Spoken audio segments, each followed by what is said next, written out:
विद्यार्थियों इस तरह से क्या है, ये एकांकी नाटक का पाठ है, पाठ जरा लंबा है, बड़ा पाठ है, इसके लिए इसमें 4-5 वीडियो भी बनाने पड़ रहे हैं।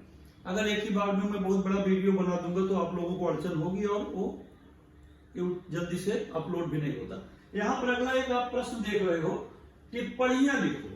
टिप्पणी क्या है? लघु लेख, यानी शॉर्ट नोट अंग्रेजी में उसे कहते हैं, लघु लेख, संक्षिप्त बातें अपनी उसमें कहनी है। यहाँ पर 3 टिप्पणी लिखने को दिया है, सलील के मास्टर जी, सलील के पिताजी और सलील। तो आप टिप्पणी कैसे लिखेंगे? हम संक्षेप में इसके बारे में बातें बता दे रहे हैं, आप लोगों को बोल दे रहे हैं, और फिर आप लोग समझ करके उसके बारे में जो टिप्पणी है आप वहां से लिखिएगा। तो पहली टिप्पणी, पहली, दूसरी, तीसरी जो टिप्पणी दी गई है, टिप्पणी के संबंध में बातें मैं आप लोगों को बताता हूँ। टिप्पणी जैसे कहा गया कि संक्षिप्त नोट है, लघु लेख है, टिप्पणी लिखिए।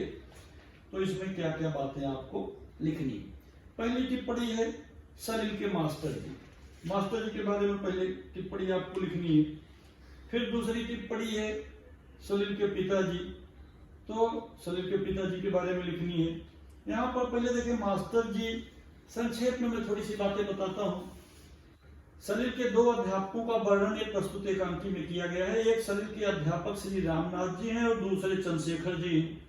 रामनाथ ने जहाँ सलील के विषय में सावधान किया, वहीं चंद्रशेखर ने सलील के साथ साथ उनके माता पिता का भी मार्गदर्शन किया। इस मार्गदर्शन से उनके माता पिता के स्वभाव में भी परिवर्तन आया, जिसके कारण वे सलील पर अच्छी तरह से ध्यान देने लगे। इन दोनों अध्यापकों के मार्गदर्शन के फलस्वरूप सलील का भविष्य सुंदर बन गया, उज्जवल भविष्य हुआ, और सलील जो 1 नंबर 2 नंबर पाता था, प्रथम श्रेणी में पास हो गया।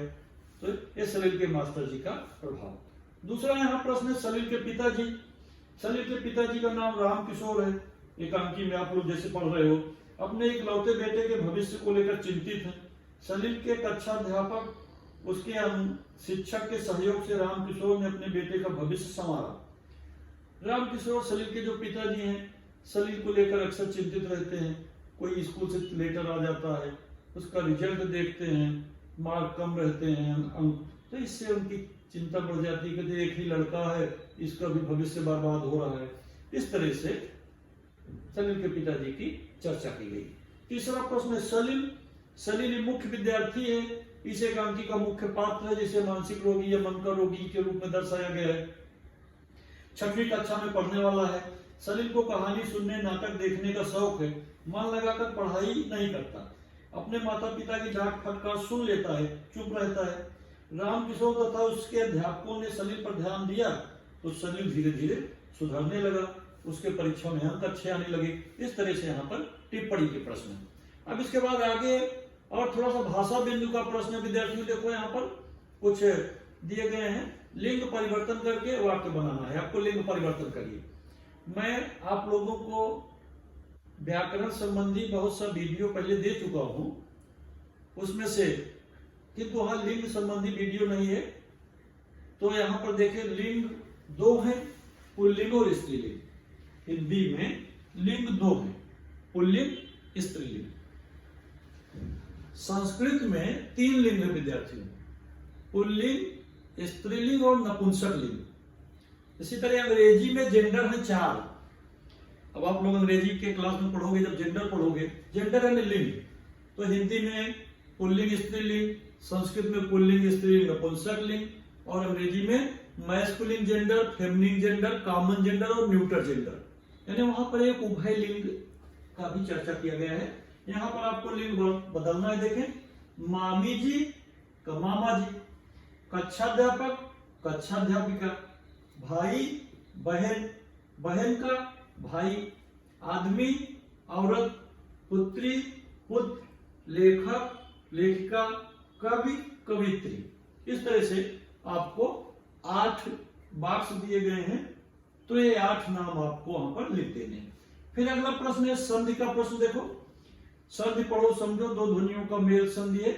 विद्यार्थियों संधि के संबंध में मैं आप लोगों को 4-5 वीडियो पहले दे चुका हूं, तो संधि का प्रकरण वहां से आप एक बार आप लोग फिर से देख लीजिएगा। उस वीडियो का पुनरावलोकन करिए, पुनरावर्तन करिए, फिर से उसे सुनिए, समझिए।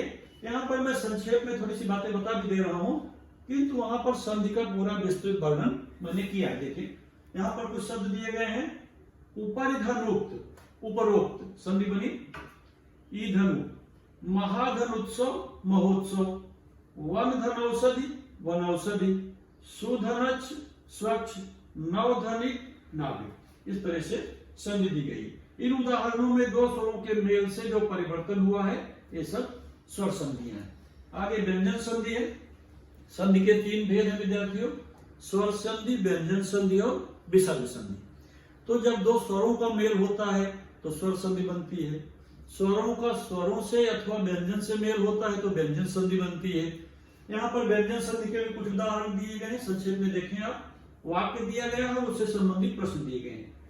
यह सब विपद काल को आमंत्रित करते हैं। विपद धन काल, विपद काल, ये व्यंजन संधि है। वांग्मय, वाक धनमय, वांग्मय। अनुच्छेद, अनुधन छेद, अनुच्छेद। सत धनिच्छा, सदिच्छा। अहम धनकार, अहंकार। इन उदाहरणों में व्यंजन ध्वनि के पास आकर अथवा व्यंजन आने से जो परिवर्तन हुआ है ये व्यंजन संधि है। इसी तरह अगली संधि देखें। पृथ्वी पर निरंतर मैं उपलब्ध हूं, निरंतर निधन अंतर, विसर्ग संधि है। बहिरंग धन बहि, तो बहिरंग शब्द बन गया यहाँ, ये व्यंजन संधि है। बहिधन रंग। मना धन, बहिधन अंग बहिरंग। मना धन ताप, मनस्ताप। निधन तेज, निस्तेज। दुधन परिणाम, दुष्परिणाम।